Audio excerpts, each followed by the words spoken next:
Ladies and gentlemen, welcome back to another episode of Couple of Nukes. As always, I'm your host, Mr. Whiskey, and I am absolutely thrilled. I have rarely done in-person interviews, and this is now my second international in-person interview in like 1 week. So it took me a month and a half of exploring Japan to find anyone, but I'm here with a gentleman that I met actually at a bilingual church. So amazing. First of all, that'll be part of our conversation. International faith and exploration. Beautiful. People don't realize how much Christianity is here in Japan. And also, apparently, face filters. I mean, look, it looks like I got one of the face filters that they use here on my face right now, right? Don't we look Yeah, younger and the lighting. I don't They know did if it it's on your purpose. computer or Maybe. what, but it's Yeah. making me look a little bit younger here. Yeah. Yeah. It's just Japan. The longer we stay here, the younger we get. It's I our might just need Benjamin to move Button. down here. Right, right, right. But ladies and gentlemen, we are here with Luis. I met him at shout out to the Hillsong in Tokyo that they just moved to a new location was great. I was originally raised in Catholicism and I have long since departed from there. So when I say this is like a rock concert, that really caught me off guard. Yeah. So Luis and I did not know that it was going to be a grand opening ceremony or anything with free cookies. I still haven't eaten mine. It's my backpack, but yeah, and we did not know each other before that. Full disclosure, he happened to sit in the chair next to me, and now he's sitting in another chair next to me. So, Luis, good to reconnect with you. Thank you for being willing to guest on the podcast. Like you and I talked about, it's just about making an impact, cultivating life lessons, and sharing our stories. So, who are you?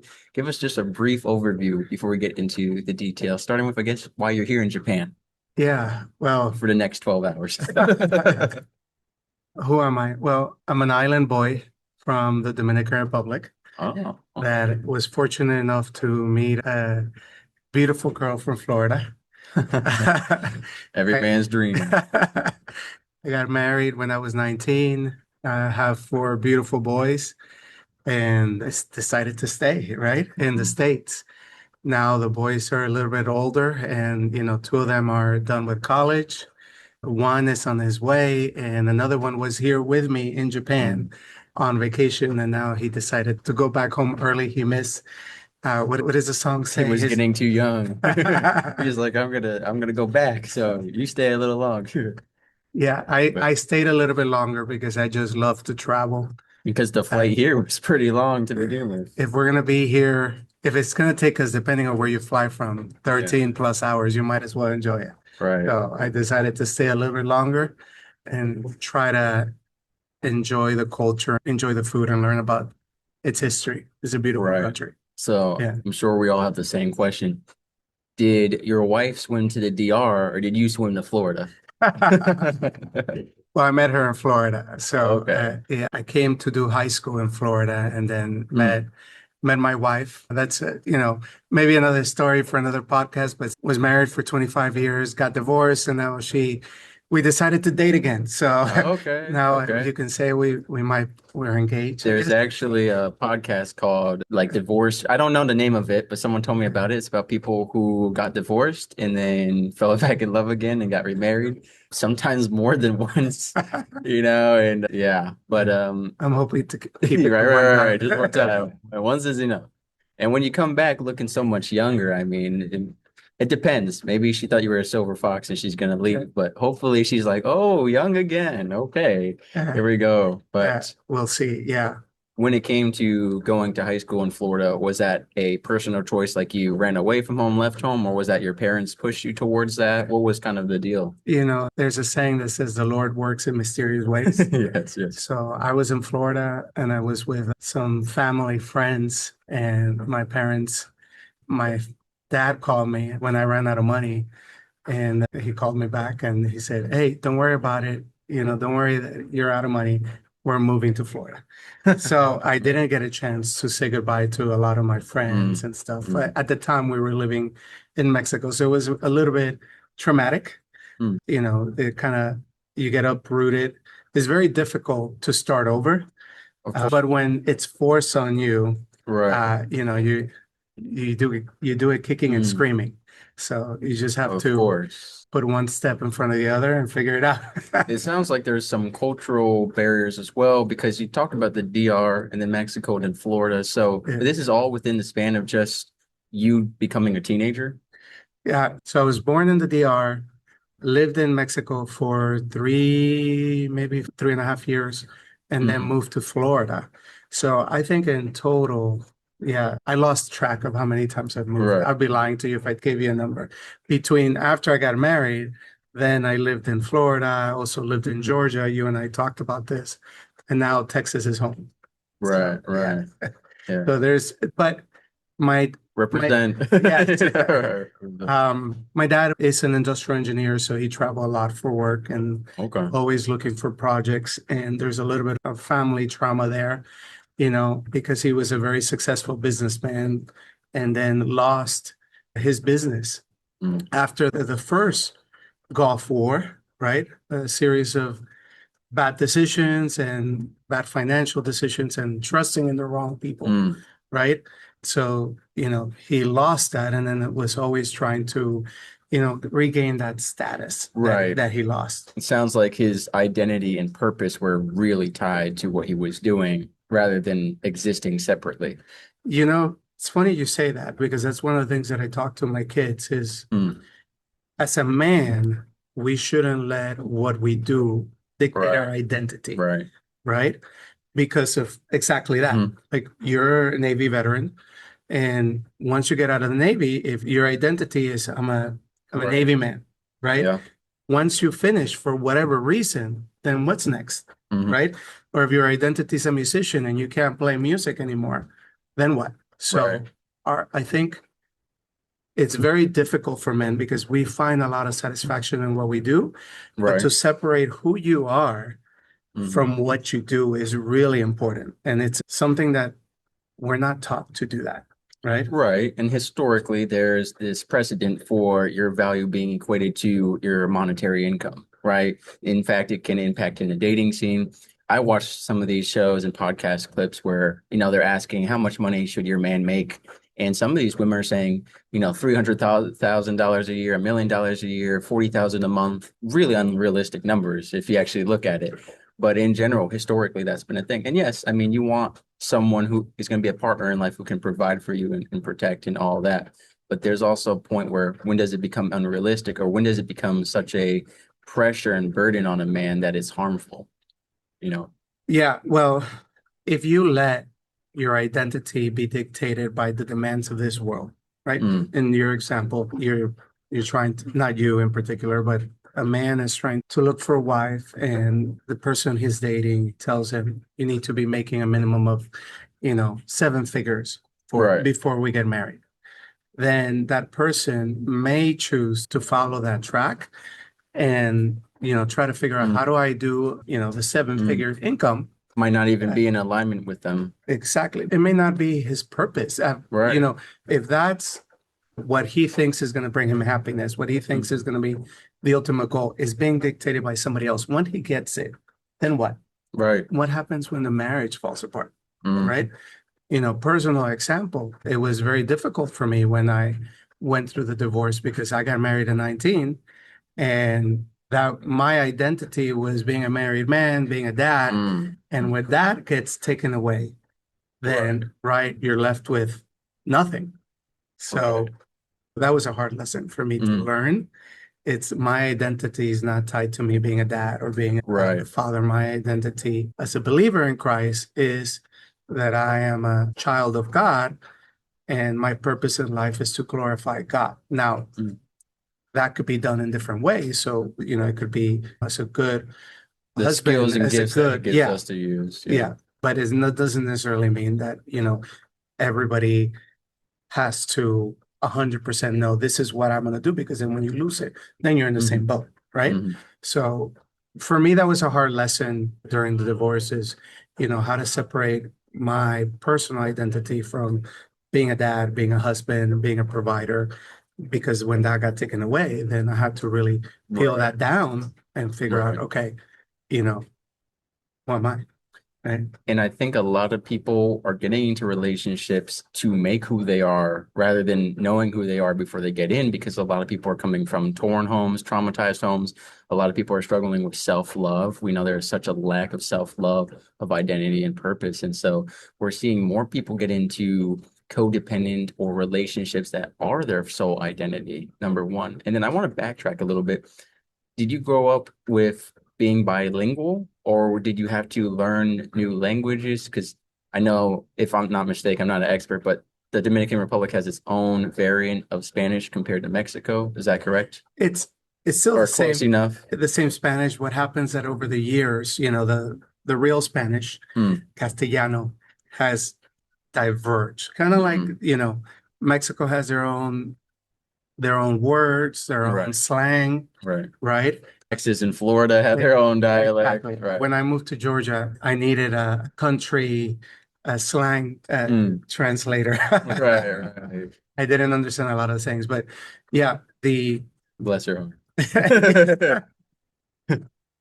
so, but to answer your question, yeah, I grew up speaking Spanish, so Mm. English is my second language, and that also played a lot into, you know, my issues that I brought into the marriage and the Mm. codependence because, you know, Hispanic families are very different than, your traditional American marriages, right? Mm. And the mentality was very different. So that also caused a lot of problems. I would say that if somebody is considering entering in a relationship in a bicultural, biracial, whatever you want to call it, definitely go to premarital counseling and make sure you're Right. aligned and make sure that your values are the same, but also that you Mm. can work together as a couple. And going back to what you had said, yes, if you're trying to escape a situation where you have instability or maybe you come from a broken home. In my case, that was not the case.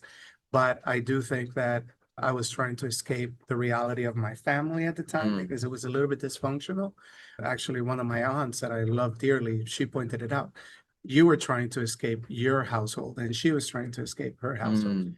And then you bring that into a marriage, and then you add cultural differences. Right. Right. It's a recipe for disaster. Mm. Like most couples, you fight about finances, you fight about, child rearing, you fight about other stuff. So that's the normal stuff happens. But then when you add to the mix all the other problems we brought, then, that's what ultimately led to a lot of the problems that caused divorce. Now, after going through therapy, then you realize, oh, there are areas Mm. of self-growth that I had to identify and figure out. I still don't have it figured out. We're still working through a Right. lot of Right. that, right? But how much of it was the marriage itself and how much of it was external? Yeah, no, I think that's a great Yeah. thing to look at right there. I think over the years, we never dealt with a situation. Mm. I know this, some of the themes about your podcast are about self-help. I do advocate for getting help from an external, unbiased third party Mm. because a lot of times it's very hard to look within yourself Right. and be really honest with yourself to say, what are the problems that I'm causing and how do I Right. change this before it's too late? We don't want to see that because typically you're fighting for who's right, who's wrong. Right. You're winning, you want to win at something because you Mm. never win at something. So, it's very difficult to understand what are your issues that, your family issues, your personal issues that you brought into the marriage Mm. and things that sometimes you're not even aware of, right? Right. So I would say it's definitely a combination of all Mm. those problems that ultimately led to my divorce. So that I'm a big advocate for counseling.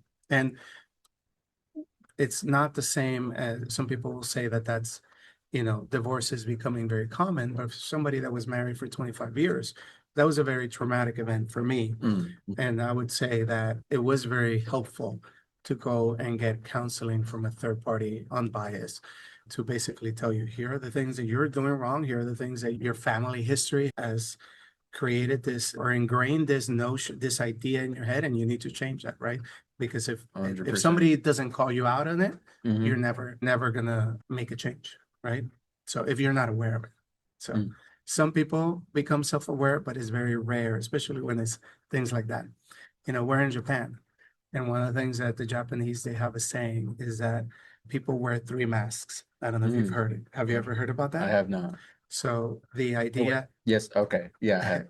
okay. Okay. Yeah. It's So been a in what while, but I context know did what you you're talking hear about. about it? Well, I Yeah. think it was like the self they show, the self that is in private, and then the self that is even more private, or like you don't, or like subconscious. So the first mask is what you show the public, right? People that don't know you. Right. The second mask is the one you show to your closest friends. Mm, And then the third mask is a mask that you only reveal to yourself. right. The idea is that even though people should try to be very transparent and honest, it's very hard to be honest and transparent with yourself, Mm, right? About certain issues. One of the things that I don't really understand, for example, which is one of the themes of your podcast, is I don't understand why people commit suicide, right? We just had a mm, friend in the industry that, if you look at it from the outside, his life was perfect, about to right. retire, his son was out of college, and nobody saw the signs, even close Right. friends.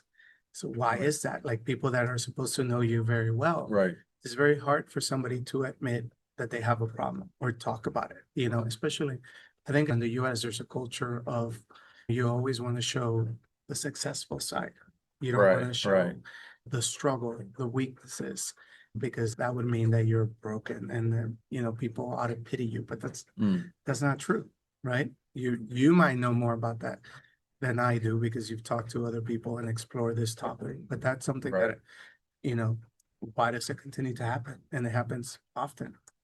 Indeed. And, I guest on podcasts all the time. They always ask me, Mr. Whiskey, what are the warning signs we should be looking for? And I always say, that's the problem. Sometimes you're focusing so much on trying to find something wrong that you don't just ask, right? Because a lot of times it's internal, right? We've seen a lot of people, like you mentioned, celebrities with a lot of money and success who suddenly commit suicide. We've seen just people at a regular job, have a family, wife, kids, happy life, commit suicide.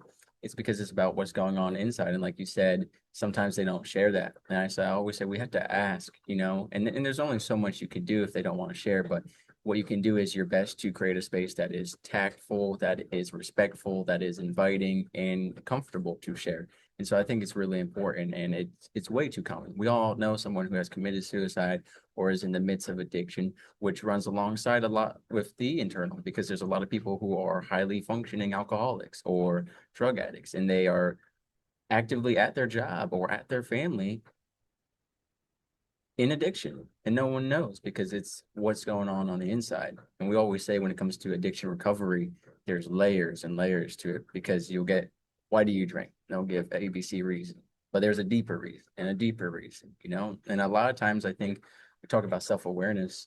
There's a lot of stuff that we're doing subconsciously or unintentionally that we're not even aware of, and we need that third party perspective to see it in our own lives, see how that's playing out. I agree 100%. And then going back to biracial relationships and stuff, I can only speak to, I almost married into a Mexican family, and then I dated into a different one where the parents were from Mexico, but the daughter wasn't. And the daughter was Americanized. That's honestly, in my opinion, the worst struggle. Because if the parents and the daughter or son are on the same page, then it's easy to adapt, learn what you need to learn.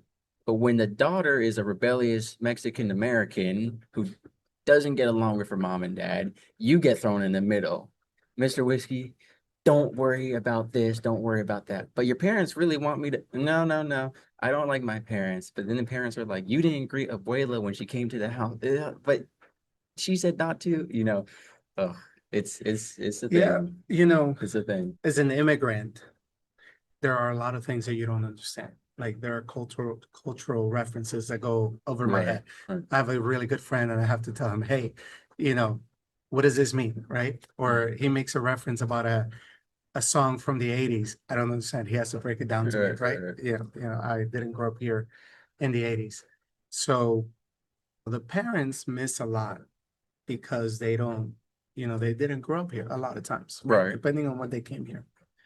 Now, the children, and I can only speak for my children, they have their own issues because Mm, you know, when you're first generation American, right? mhm. And you ask them where you're from, that's a complicated answer. Like Right. you were born probably in Florida, right? Or Well, I was born in New Jersey, New which Jersey. is like Northeast Florida. No, Basically. It's like the Florida of the almost the same Northeast. thing. Yeah. So, but you see, you identify immediately, Right. you're an American, you're born in the States here, Mm, but they identify, or some of them, right, where the parents are from, mm, right?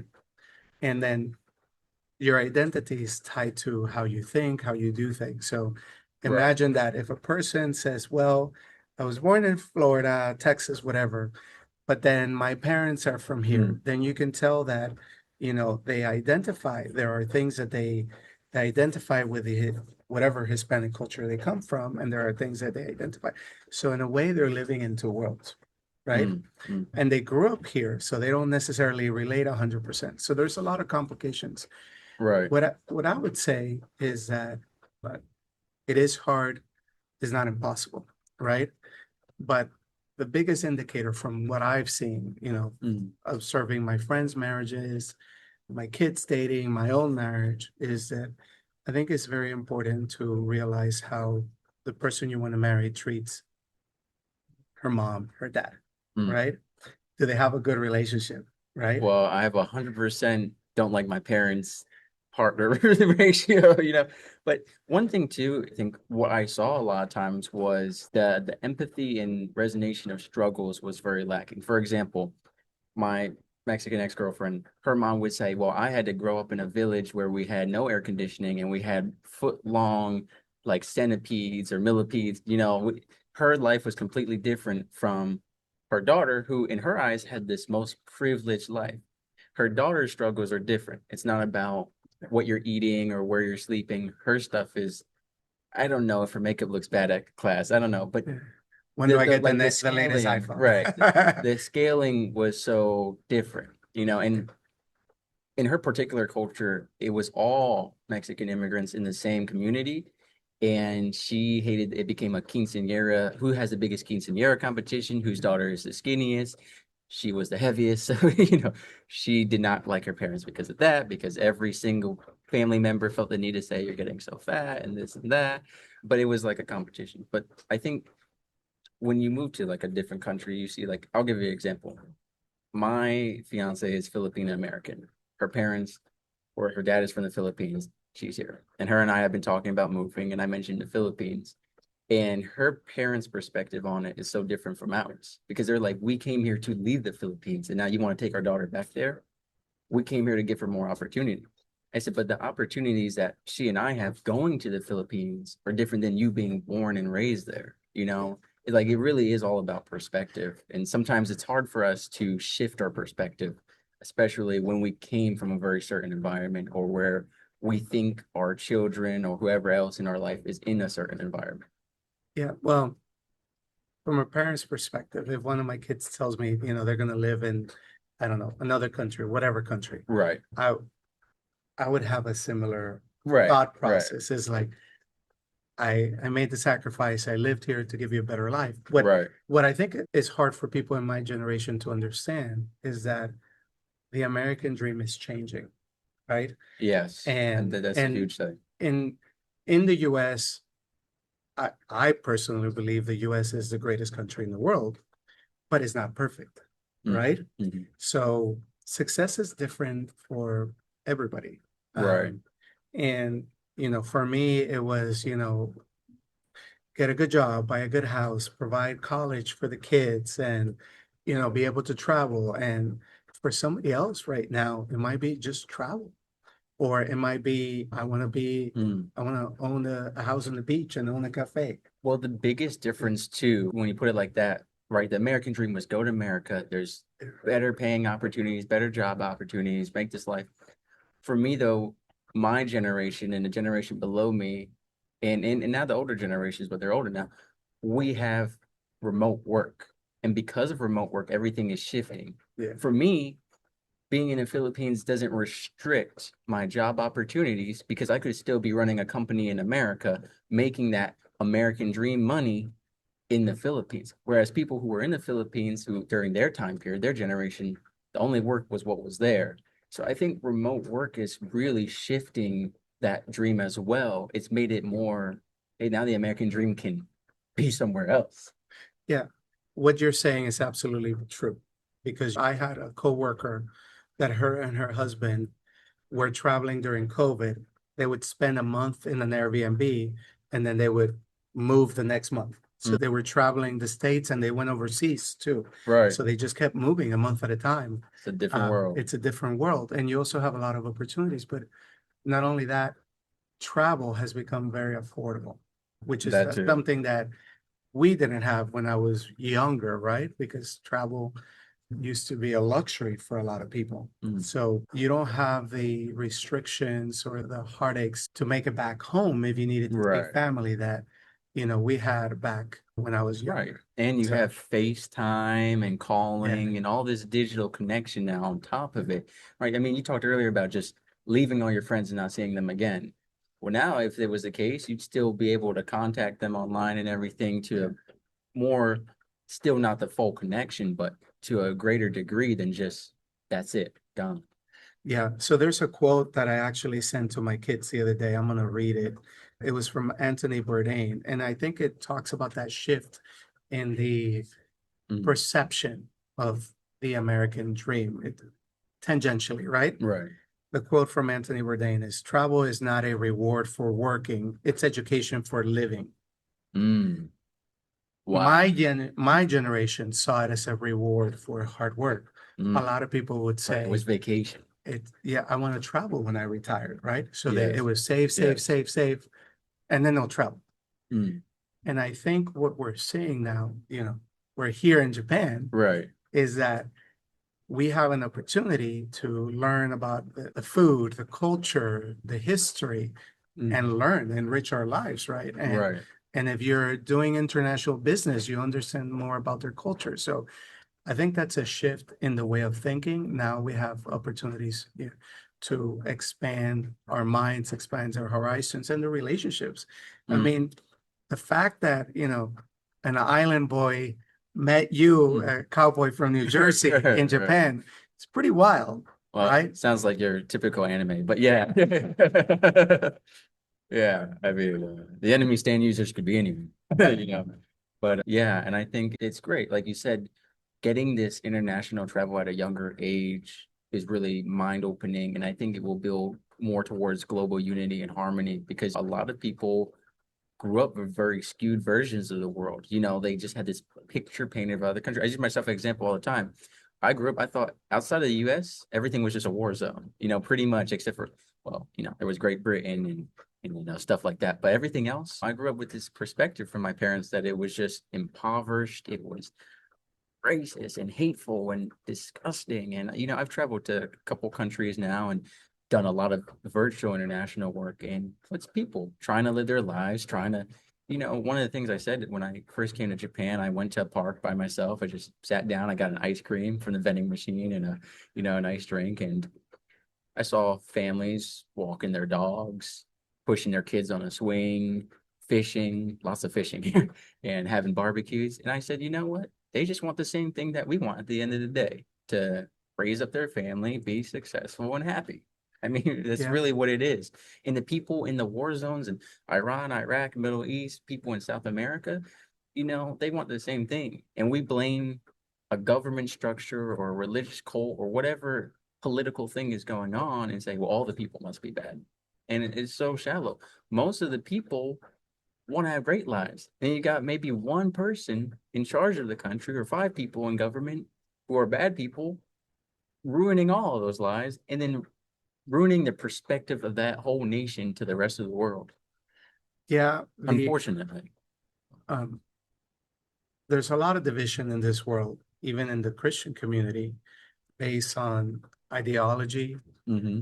A lot of it is reinforced by the media, Right. and a lot Just of it, denominational yeah, differences. and a lot of it is also to lack of understanding, Mm. right? I'll give you a perfect example. Living in Texas, one of the things that we saw because we had two major stadiums hosting the World Cup, right? Mm. Recently. one in Houston and then another one in Dallas. And there were so many comments in social media about how wonderful America was, Mm, how welcoming people are. mm, And they realized that the media was lying to them, right? mm. Every city in America is not a war zone, right? Right. Or If, this yeah, racist hub that they make it to be. exactly. If America was so racist, why are so many people trying to come here? You know, I mean, Yeah. So it was great to see that. I think the yeah, opposite is also true. You and I right. are the example of that. You know, as Americans, we're traveling in Japan. I don't speak Japanese. You probably speak a little bit. Uh, Uh, yeah. Shoto. So, so I'm asking constantly for help. Mm, And most people are extremely gracious and they go right. out of their way to help you. But the media says Japan hates Americans, they hate tourists, they hate all this, right? So you see, there's a difference between what Yeah. is projected and what is actually real. Yeah, I think the one thing, and as I've gotten older, you understand that, right? Most of the major media, they have their bias because they make their money by advertising. Right. And they're going to figure out a way to generate Mm. clicks if you're Hmm. watching online or to get eyeballs on ads. And if they have to be sensational with some very bold statements that are dividing people, they're going to do that. Right. Not every media Mhm. is like that, not every media company, but the majority of that. Right. But if you know, I think for most people, when they meet an American and you're polite and you're Mhm. respectful, they see a different Right. version. You know, they may want to come. And we're The not all 500 pounds. I don't know why everyone thinks that, it's not true. I think I'm a little bit closer to that than you are, but so that's the biggest thing too, is just making sure that as Americans, whether you believe in the current government that's in power, the current party, you know, there's no 100% good government, right? There's a whole historical account called First Kings, Second Kings, First Chronicles, Second Chronicles, where God and Samuel are talking. And Samuel says, listen, we shouldn't have a king. God, you're the only ruler that could ever be perfect. And God goes, listen, they want a king. I'm telling them it's bad. It's going to cause all these things we see: division, war, biasing. And he goes, give it to them. He got so tired. He goes, give it to them. And Samuel We'll said, give you what you want. please don't give them what they want. And Yeah. a great analogy I heard that I've really thought of for anyone who's a believer or anything, especially if you're a child and you're frustrated with your parents, I want you to take into this perspective, apply it to God, apply it to your parents or mentors. I have a dog, right? Do you have a pet or anything? Not at the moment. Okay. But you can imagine my dog will beg me for pretty much anything in the kitchen. Let's say I'm eating a chocolate bar. My dog will beg me for it. Now, I don't give it to her because I know it's poison and it'll kill her. But she doesn't realize that. She says it looks like food and it smells like food and I should be able to eat it and he's eating it, right? But not everything that I am doing is good for you or meant for you, right? And some things that aren't poisonous for me are poisonous for you. Now, I don't give my dog the chocolate, but she might say, you're an awful owner, Yeah. right? Sometimes God doesn't give us what we are asking for or what we think we need because he knows how it will change us or affect us, right? I mean, I've seen dogs beg for boiling water on a stove, right? Just eat anything. All right. Sometimes they eat trash. So I think it's really important that we keep that in mind. Sometimes we want or need, or we think we want and we think we need something that is actually harmful for us. And another great analogy I heard is, and sometimes it's just about the timing. God says, if I gave you $1 million when you're 19 versus when you're 49, you're going to make different choices, Yeah. depending, unless you didn't learn anything at all.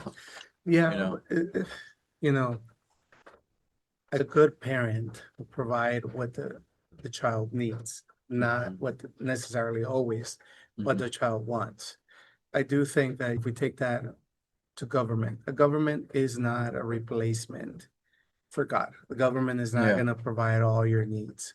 Mm. And government doesn't, They don't always have our best interest in mind yeah, either. but they don't also represent, the entire country.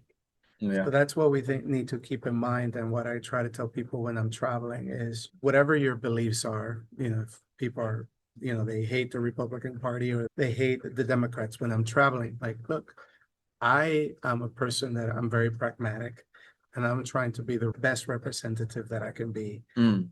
the US to Mm. other people. And I think that's a responsibility that we have as tourists, right? Have you seen in social media American tourists, Well, I've seen just in person plenty of bad yeah. representations of So Americans. that's the thing People that that I'm secondhand embarrassed of, and I have to go slip away and be like, don't want to be caught up by that. They're gonna say, "Is that your cousin?" No, I don't know that guy. and that's the That's thing, when I pull right? out I'm Canadian, Australian. I Yeah. don't know. Those are Americans. As But yeah, Americans, we may be the only Americans that a foreigner might right, meet. right, So I think it's our duty to be good representatives as a mm, Christian too. right. We Might also be the have only to, Bible they ever read. and that's something you hear all the time. So Yeah, I think sometimes Americans we're used to everything being instant. Like you want popcorn, you go to a microwave, it has to be ready in a minute. yes. You go to McDonald's, there's, Overnight shipping. Yeah. exactly. So, and when we travel, then you have people yelling at other people for no reason. I mean, their bags got lost, right? You Mm, know, the person handling your problem right there didn't necessarily misplace your right, bag. right. They're trying to help you, treat them with respect, Mhm. right? You know, the person at the hotel that their flight got delayed, they're not responsible for your flight getting delayed. They're trying to Right. help you. Don't take out your anger on them. You know, so just be respectful, be mindful, and also be respectful of the culture. Like a big Right. thing, and one of the things I really like about Japan is that there's very little trash on the streets, Hmm. right? It's because they don't have trash cans everywhere and they carry their own trash. You know, as Americans, we're not used Mm. to doing that. Like, Right. and that was one thing that everybody tells you, take your trash with Mm. you, right? Right. Something as simple. During the World Cup, I think they were the only country, the fans Yeah, of they went Japan through were it. the only ones Yeah. that would clean up after. You don't see that after Mm. games in the US. I wish there are things that we can learn from other countries, right? Especially. For sure. For sure. And one thing I did learn, kind of the opposite side of that, that I really liked was when I had Paul Waterboy Brown on my podcast. He's walking across Africa helping build sustainable water systems for billions of people who have no clean drinking water, who are sometimes drinking diseased or poisonous water just to survive, right? And he heard something in the military that really blew my mind when he shared it. He said, when you go to third world countries or countries that are really in war zones or impoverished or having political turmoil, he said, don't add litter to the streets. But if you see it, don't judge because for a lot of them, their priority is when is their next meal or can they get drinkable water? And so I want people to take in that perspective as well. That really shifted something in me because a lot of times we go to these more rundown areas and we're just like judging so much. And it's like, well, yeah, the side of the building's not painted because, these people they're in survival. They're not in thrival. We have the privilege, to worry about this kind of stuff, really. It's actually a privilege to worry about if there's litter or not. And I say that not to refute your point, but to just a little humbleness, and also, like you said, we have the responsibility and the privilege to pick up our own trash in America without worrying about, am I going to get hit by a missile? Or I'm taking time to pick up trash. I don't have water to drink. We have water to drink. I have a bottle of water right next to me right Yeah, now. yeah. So I think it's so important talking about perspective. And then I want to ask you, so you've mentioned traveling a few times. Where else have you been over the past decades? Let me say a Well, few years, past few decades, you know. I'm an old guy, so I Yeah. guess I've had the privilege of traveling a lot for work and Right. for Not for reward. Right. yeah, Yeah. and for personal reasons. So my first job when I came to Texas, I was working for a Swedish company. So I Mm. got to travel across Europe. I had a trip to Asia and South America. Wasn't Uh, making fish, was it? no, Swedish fish. You're up. Okay. I don't know what that's called. It's pickled herring, I think, is what Mm. they make. Oh. Have you ever had it? No, It's no, a no, no. it's an experience. Okay, okay. I think it's pickled herring. I hope we're Yeah. referencing the same thing. I was talking about the candy Swedish fish. Oh, I was talking about the no, Swedish fish candy, oh, I but know what yeah. you're talking about. IKEA, actually, useless fact. IKEA is the biggest exporter of Swedish food around the world. Did you know Oh, that? because they had the meatballs. Well, they sell the meatballs and candy and cookies. So But I grew up in a controlling abusive home without a lot of social media, no social media till the latter years of my teenage years. So I didn't know a lot of worldly stuff. And this really surprised me when I got into the dating scene. Girls would be like, "Can you take me to IKEA for the Swedish meatballs?" I'm like, "Isn't that a furniture store?" I wasn't on social media. I didn't know they had these special Swedish meatballs. like I thought it was some kind of code or something. I'm like, Yeah. oh, like what does that mean? Is that like rearranging the furniture? Like what are the meatballs? And why are you saying they're really Yeah. small? Yeah. Like, really, is this some kind They of code? surprisingly they have really good But food. Just yeah, yeah, I don't know if they copied Costco or what, but yeah, they have that. yeah. But to go back to your what I was telling you is that when I was traveling for the Swedish company, it was a great opportunity. I tried pickle herring. I did a Okay. tour of the archipelago. And that's what they're Uh, famous for. yes, I think Okay. it's pickled herring. I'm not 100%, but that's one of their traditional foods Mm. out there. But yeah, I mean, traveling when I was a kid, going back, I did a trip. We went to LA, we went to Hawaii, we went to Hong Kong, and we came to Tokyo and Korea too. And that was a trip that basically, in my opinion, changed my life. To your point earlier, it opened my eyes about, what's out there, that there's more that we don't know, right? And I mean, What in particular about it? Was it like the Asian culture in general, or was there a certain person or experience that really I kind of think opened your mind? I think just being here, I don't remember what part of Tokyo we walked through, but you can see, and you see it today, you may have noticed, Mm. you have a temple that may be there 500, 1,000 Mm. years, right? And then you have a very modern Mm. building, like futuristic almost, Right, right?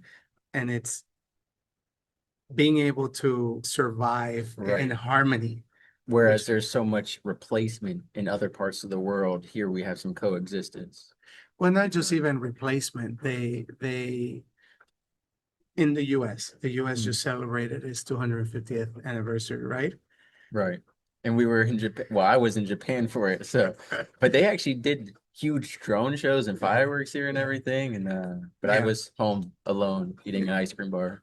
When you think about, yeah, I missed a big fireworks show that they had here in the Bay in Tokyo, Yeah. which was amazing that the Japanese actually love the US so much that they celebrated Right. the 250th anniversary. But what shocked me, it caught my eye, was how well the old world and the new world Mm. live in harmony, Mm. right? And they don't try to hide it or move away from it, they Mm. embrace it, right?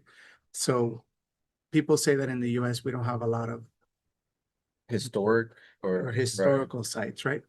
We're a young nation, Mm. but when you look at China, you look at Japan, you look at places like England, That Italy, have been around for so much longer. yeah. Right. So just learning about other history outside of what is being taught in US Right. schools, like more world history, then you realize, wow, there's so much that we don't know.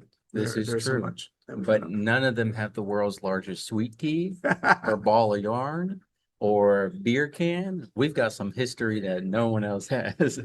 But that's the cool Right. thing about American history is that it's a melting pot of, Right. almost the best of the world.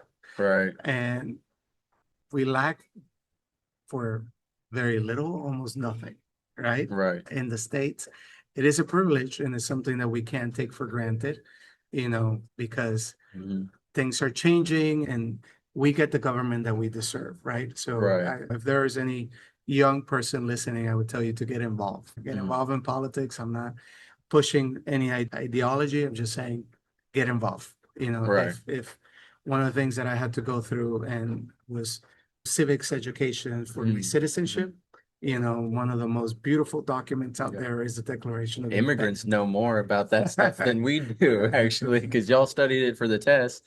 We just didn't get tested on it, You forget That's one. about it. They teach it Right. in elementary, right? And Right. then you forget about it. And I think a refreshment of that is important.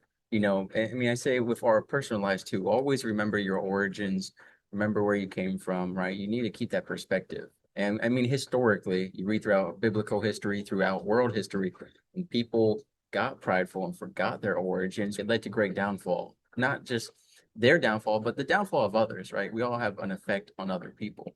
And I will dare say America has the best food because we have such a melting pot, because we have a little bit of everything. Like I'll give you an example, at least in my opinion. There's a lot of Italian restaurants in Japan. That was probably the most one of the most shocking things. I got lost in an Italian mall. Like I cannot find. I was like, I just want some ramen. Nothing but Italian food, Italian food. I think the Italian food in America is way better than Italian food here, you know? Now, the Asian food is obviously higher quality here, but you can get really good Asian food in America for Chinese, for Taiwanese, for Thai, for Vietnamese, for everything, right? And then you've got stuff like New York bagels, and you've got Texas brisket. We've got stuff that they don't have over here. But I can't eat Wagyu from a vending machine here, so but I think we have So the best we food. have really good food. And we have a Uh, lot of real authentic Mexican food. yeah. And I think America is the only other place you can get it. There's no, maybe there's a Mexican doing authentic Mexican food here, but I haven't seen one. Well, the one thing I would challenge you on is, especially Sure. because we're traveling, and as you travel, you get to try the local produces, right? Right, So right. Peru, for example, I think they have something like 2,000 plus different types of potatoes. Do you know that? Wow. No. So, I mean, what we get in the US is a small sampling Yes, of yes. the Each country. potatoes of Yeah. each country. But when you go to those countries, you get to try things you can't find in the US and that are locally sourced. Yeah. And a lot of times, and this is a big topic of debate, that is not genetically modified. Mm, So the limes, for example, taste better and things. right. So one of the things I've been trying to do is eat healthier, Mm. right? And try to not Be eat. 500 pounds. Right. Yes, it's a challenge, especially when you love food and you like to Right. travel. So I would say, yeah, that we do have really good Yeah, food, yeah. but when you go to these countries, like I haven't been to Vietnam yet, Mm, but some people say, the food in Vietnam is out of this world. I'm a fan of Anthony Bourdain. He always said Vietnam had the best yeah. food, right? Or you go to Italy and you Mm, you try, some tomatoes we can't get in the US. right, right. So there are, I, I I would had encourage people. today actually, I had pink coconuts. They're green on the outside and pink on the inside from Thailand. So there was a Thai festival at Yeah. Ueno Park. I didn't know that. I happened to find it. And they had special durian fruit samples and they had pink coconut water. And it was not what I thought. But they have pink pineapples, but those I believe are genetically modified. They're smaller and they're completely pink on the inside, and it looks like cut up ham, and it's really gross to look at. It's sweeter, but there's like a earthy tanginess to it. And instead of being $3, it's half the size of a regular pineapple, and it's like $9, you know? Wow. Yeah. So another example, and not to belabor the point of why traveling is enriching to me. Right. I was not a fan of sushi growing up. I Mm. was always taught, I refused to eat it yeah, growing up, so you I feel you. you only Now I go eat to the conveyor belt. you only eat food that is cooked, Cooked. Right. all the time and all these things because, I think around the time there was a lot of foodborne illnesses Right, that we right. were dealing with. But anyway, so I got an opportunity to travel to Guam, Okay. which I never heard of Guam until I had to go there. Yeah, I never heard of Right. it until I joined the military. Yeah. Yeah. Most people don't know where Guam is. It's a little island in the And a Pacific. lot of Japanese people actually go for vacation all the time, I found out. Yeah, they love it. They say Yeah. it's more affordable than Hawaii, and it's a Mm. beautiful place. If your listeners have an opportunity to go to Guam, highly, highly recommend it. But after when I wrapped up my work, one of the guys says, asked me, the local guys that I was Mm. with asked me if I wanted to try sushi. I'm like, no, thank you. I'm gonna pass. It's like In Guam. in Guam. Interesting. And I said to him, I'm not used to eating raw food. He's like, have you ever tried it? I said, no. He says, well, please just come with me. Let me show you. So it ends up being one of the best experiences of my life because the place that he took me is a guy that owns his own commercial fishing boat. And he would Oh, go, God, the freshest. he Oh, would that sounds good. he would actually go in the mornings every day, catch fish. He would ship it to Japan, but he would catch extra for his restaurant. He started his own restaurant. So it was fresh off the boat. Yeah. And he was telling me, educating me about it. They pair it. This is how you pair it. Try this, and he explained all that. And it was amazing. It was an amazing experience that I would have missed out. So now I'm a big fan of sushi. Actually, I tried in Los Angeles, really exotic place. They had, what is it? You cook raw beef with lemon juice and other acidic properties. I don't remember the name of it. That's It's ceviche. beef. But, Oh, yeah, yeah, yeah. that's what they call it in Peru or Mexico, ceviche. Yeah. Yeah, so that was my first time. It was just raw and they cooked it, with the stuff. So that's pretty interesting. For those listeners that don't know what it is the acid from the lime juice actually in an hour's time, actually, they say cooks the meat, but it basically Right, right, makes it tender.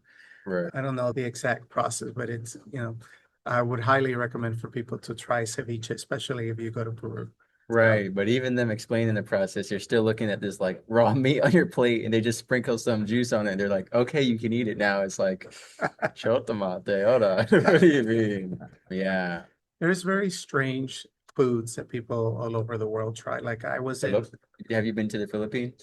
no, Oh, okay. They have like balot is basically like dead baby chicken in an egg. It's like I think it's a fertilized egg, but then before it gets to the certain point, I don't know how many days or weeks in. I'm yeah. not a chicken and egg I remember expert, but hearing about yeah, this. Yeah. I've never had it. But I knew a guy in the military who won a competition of just raw balot eating. He had 32 in a row, and oh, You but have to have yeah. a very Right. strong But a lot of stomach. people eat that all the time. Yeah. Now, I've never had it. My neighbor, he's 81.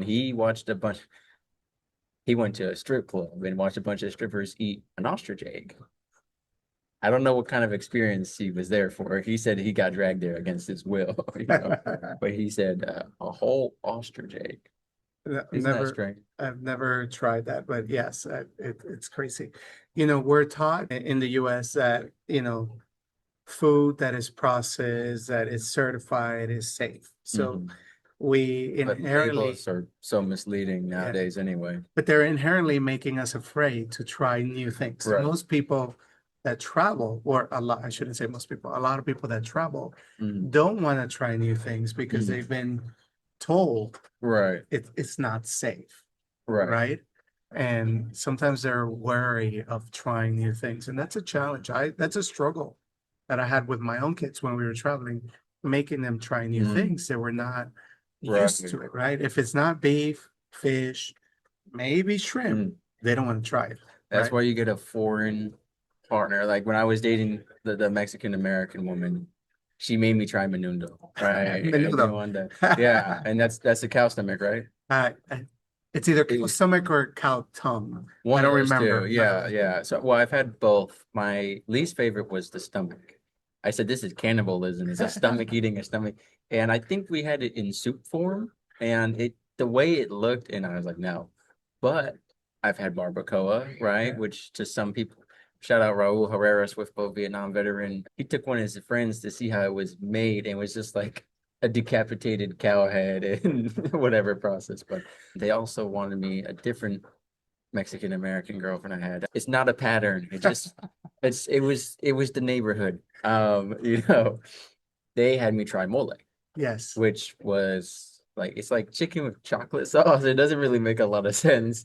And they were recording it, white boy tries spicy mole. Let's see how he does, blah, blah, blah.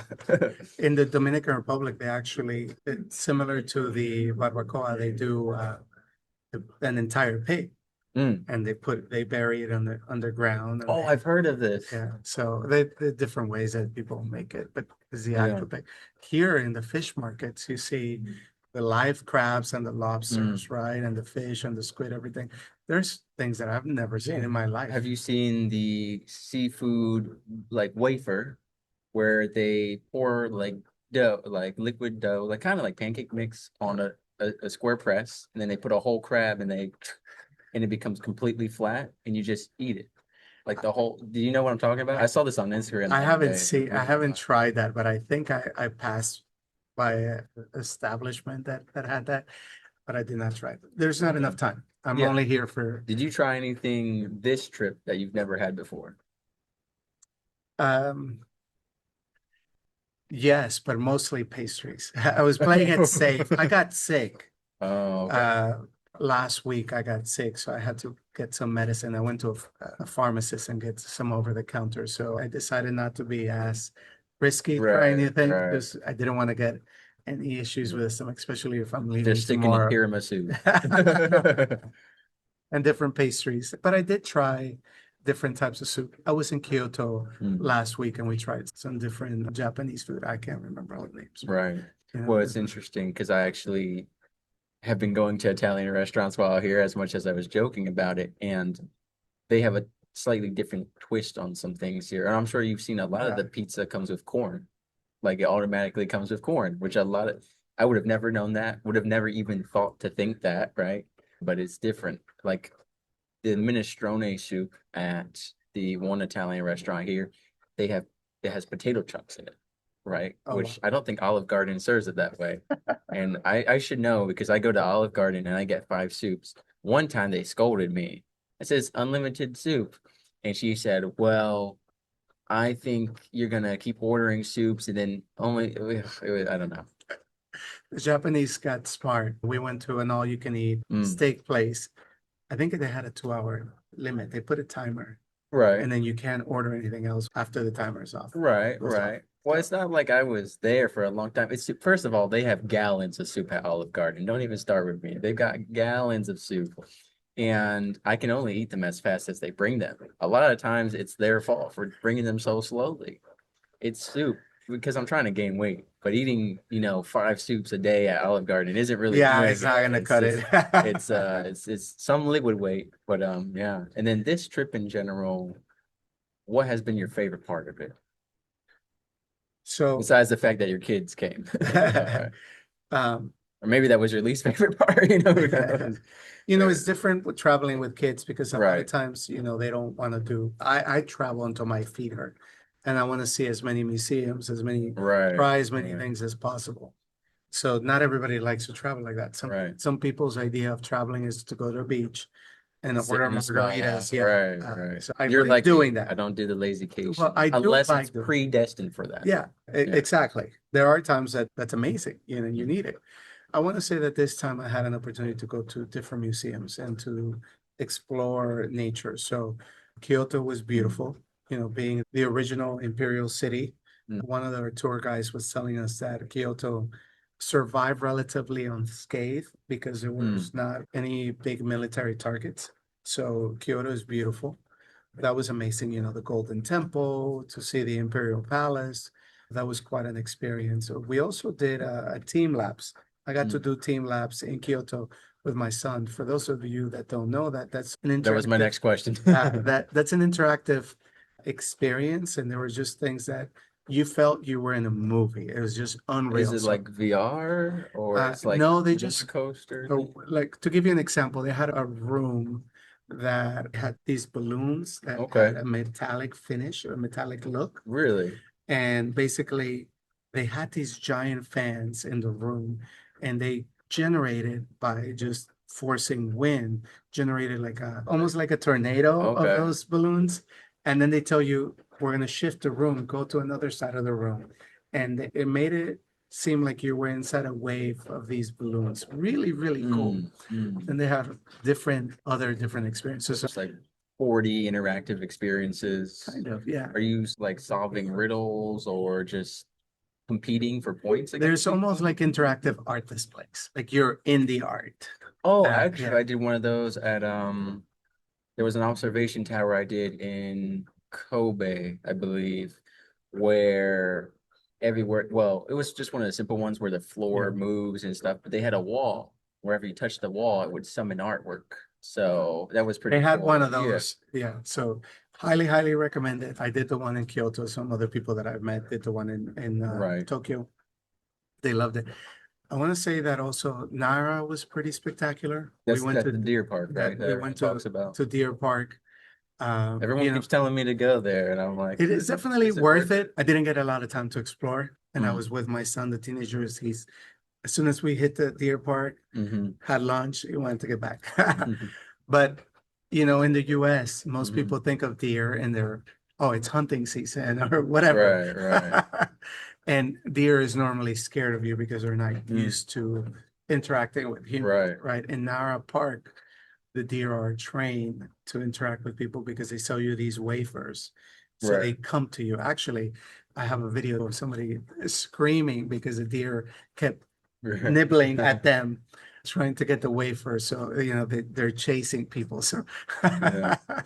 it was it was very, very interesting. And I don't know if you know this. I didn't know this. Mm. the reason why things are very clean and they're very respectful of the animals, just like you have the Nara Park with the deers.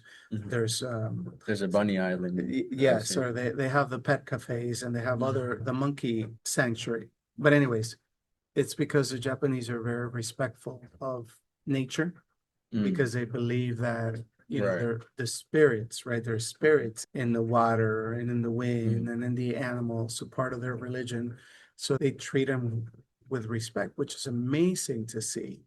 But it also, as a Christian, it makes me a little bit sad, the fact that there's so many people that don't know Christ.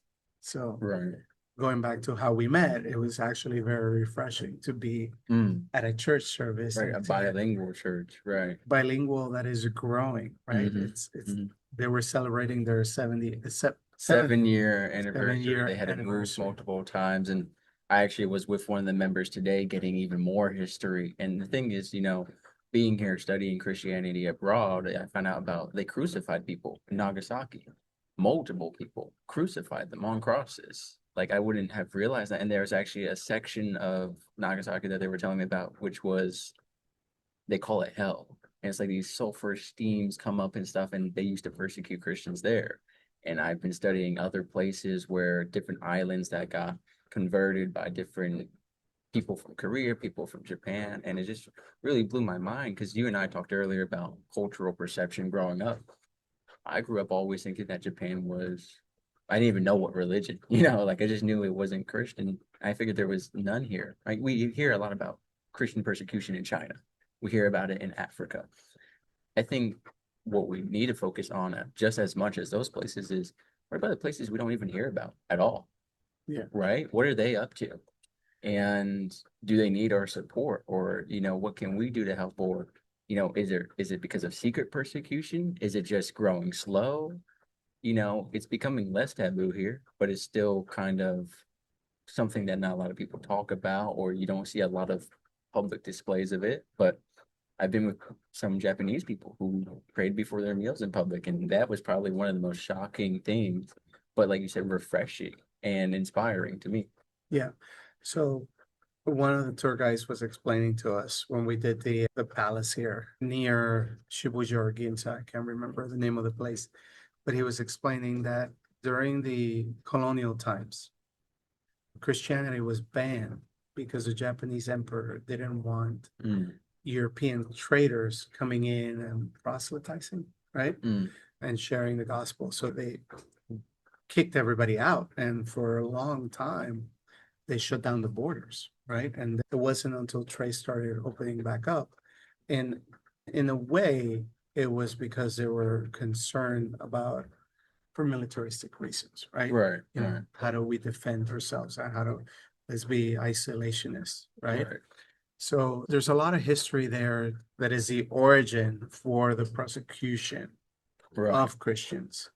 But it is nice to see that there's a thriving church that is growing. And more to your right. point, there's certainly other areas around the world that need to hear the Hmm. gospel. It's interesting when we think about the Great Commission, right? Right. We're talking about reaching our local community, Hmm. our country, but also Hmm. we need to think Right. Go about forward and make of all nations. of all Matthew nations. 28:19 is one of those verses, and there's other key verses. It has caused me great lamentations as well to see in this country where it's not really spoken about, it's kind of shunned in a silent way. We see it growing in Africa and China, where we see the persecution of it. We see it growing. Yet in America, where there's still persecution and discrimination and hate against it, but it is the safest place to do it, in my opinion, right? Compared to these places. I mean, in Africa, they're killing people. In China, they're putting you in prison, right? You may get yelled at on a college campus or discriminated against in America for it, but most people aren't putting you in prison or killing you yet, and that may be our future. But it breaks my heart to see in these countries where it's harder for the faith to grow, we're seeing more people do it than in America where we have no excuse to not pursue it. Yeah. A lot of times, and it happened to me, a lot of times we're very comfortable in America, Mm, right? And we almost don't want to get involved as long as everything for us is okay, right? Right. The problem is that if we don't get involved, Mm-hmm. right, other people are going to get to make Mm-hmm. decisions. And Right. it is really important for Christians to get involved in their local politics, Mm-hmm. the city politics or county politics or Right. state politics, and in the federal government.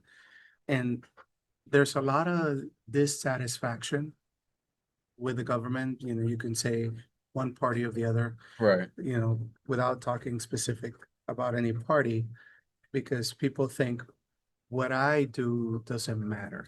Mm. And that's the furthest from the truth. You know, I got into a debate with somebody about we should institute term limits for senators. So to try to reduce corruption, things like that, Right. right? And he said, well, we do have, this person told me, we do have term limits. It's called elections. People Mm. need to vote them out, but we don't get involved. So you have a politician there that may be in power 20, 30 years. And that, I don't think that was ever the intent Mm. of the founding fathers, right? That Right. you would have people that would stay in government, you know, all their life to make a career out of it, right? Mm. You know, you were talking about sharing the gospel. Why do I go back to politics? I do think that in places, Spiritual warfare going on. well, not just spiritual warfare. That's we see that as a reality, but also Mm. there's a lot more attacks on Christianity Right. where, you know, and maybe not necessarily Christianity specifically, but in Judeo-Christian beliefs, Mm. right? Right. So, and that's why we should get involved and we should talk about it and we should talk to your kids and vote, right? The government is a government for the people, or Mm. should be a Right. government of Right. the people. I do think that the foundation of the government in the US is based on Judeo-Christian beliefs. It is. It is. Yes.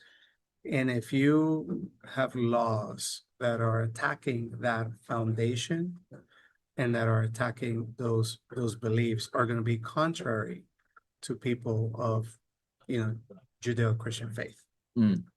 right? Right. But if we don't get involved, we don't have a voice. It'll get imposed, something that you don't agree. And that's what Right. I'm saying. Right. You know, I'm tracking. I'm not a politician and I'm not trying to advocate for one law or another. I vote based on my beliefs. And Right. that's my way of speaking up Right. in the political and the spiritual. It is my responsibility to try to share the gospel, right? And Right. share my beliefs. Now, I cannot impose them Mm. on somebody. Mm. So, but if I want to be represented, I have to speak. That's all I'm saying. 100%, and I know a lot of people who complain about everything but never voted. And they had the right to vote. They had the ability to vote.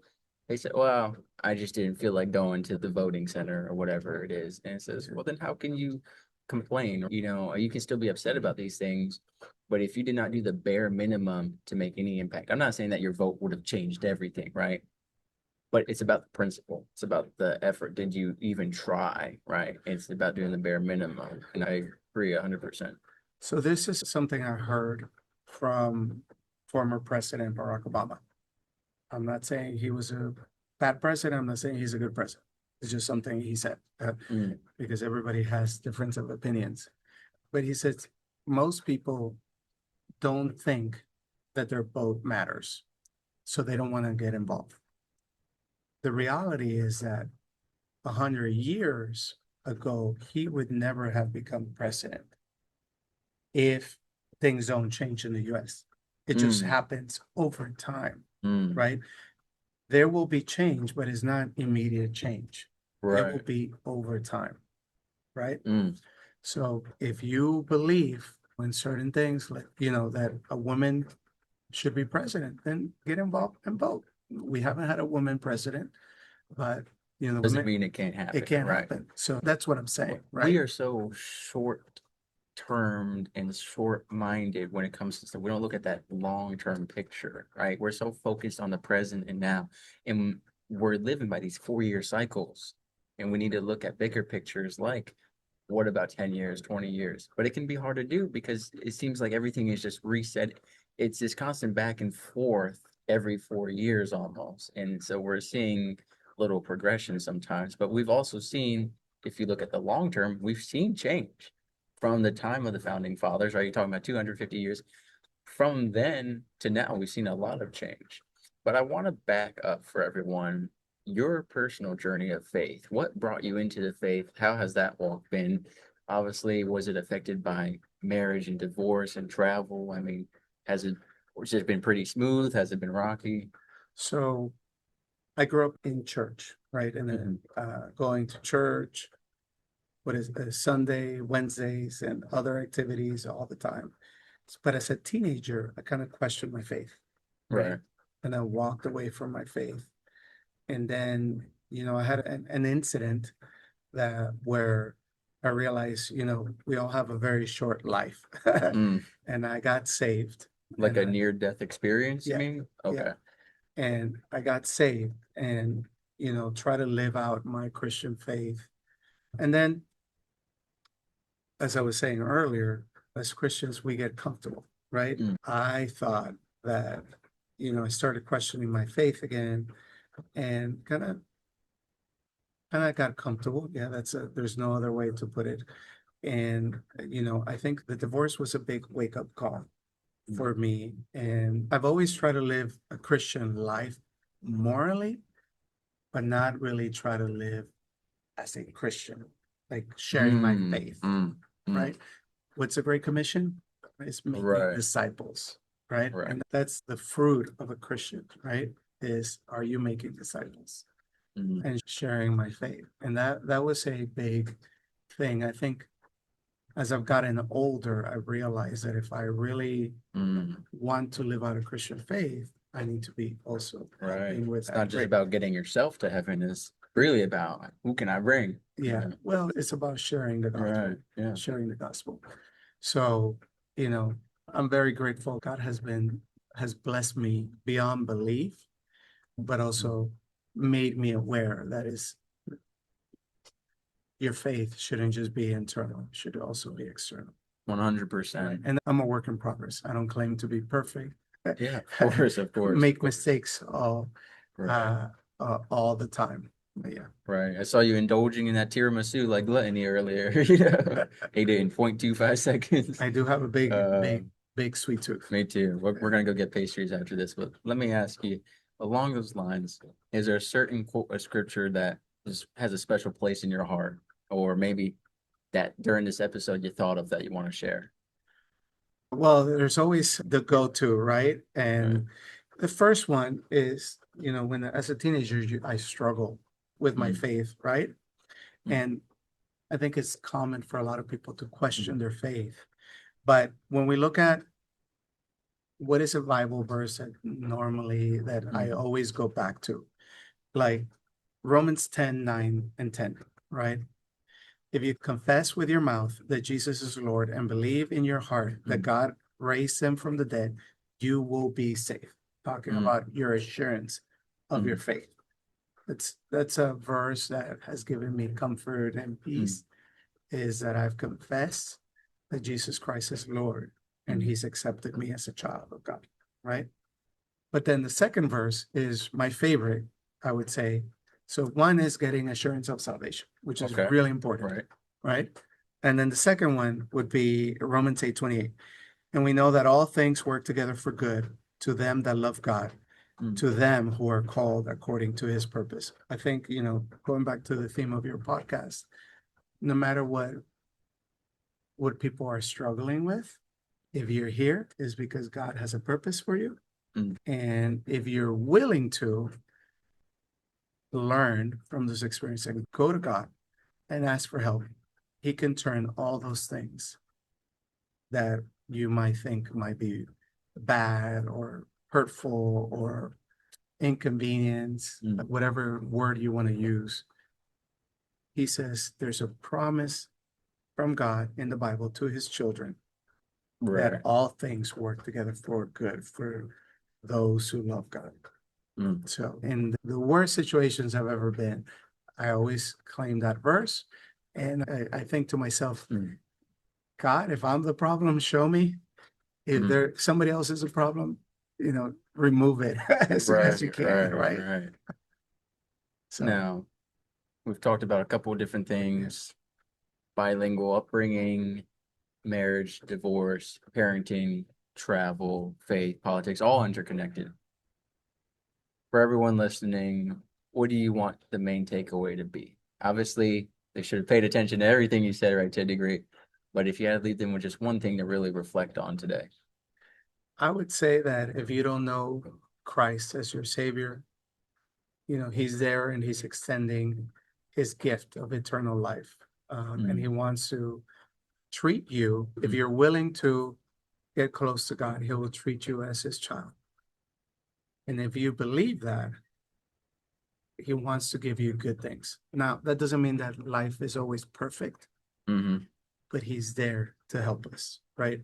Throughout my life, he's never left me. He's never abandoned me. He's always provided. It's not that life is without hurt, without problems, Right. but is that you have a heavenly Father that is there Mm, to help you and will not leave you, will not forsake you. And the Bible is full of promises to reassure you of those promises, right? mm. I agreed 100%. Well, I just want to thank you again for doing this in-person interview and What a pleasure. you're Yeah. going back to the US or you're going, is that correct? Going back to the US? Yeah, I'm going back home tomorrow. And then where's the next trip after that? Oof. Or time to take a rest for a few days, right? The feet are aching. I don't know. I would like to see Patagonia at some Okay, point. okay. I haven't I've been to Africa before, but I haven't explored much of Africa. I mean, I'll the meet you world there. the world is such a beautiful place. I'm Yeah, just happy to go anywhere. yeah, But even the States too, trying to see more of the States. So yeah. Before they're all gone. But yeah, alrighty. Well, safe travels, and to everyone out there, feel free to let us know where you're traveling right now or going next. And when you're traveling, make sure you take in the experience. Don't, I always suggest, like when I'm here in Japan, I'm not going to all the hot spots you see on social media. I'm checking out some of them that are cool, but go to some local places, really actually study the history and culture, and don't wait until you're traveling to start the study. You can start the prep ahead of time just to learn and to be fully inundated, right? Be present. Don't just focus so much on trying to make it a vacation or some kind of experience. Let it be, but also take it in. So I highly encourage everyone get traveling, and hopefully we will meet again in somewhere across the way. Maybe in the US, maybe in Florida or Texas, or maybe it'll be in Africa or Hong Kong or somewhere. But thank you again. awesome. Thank you for having me.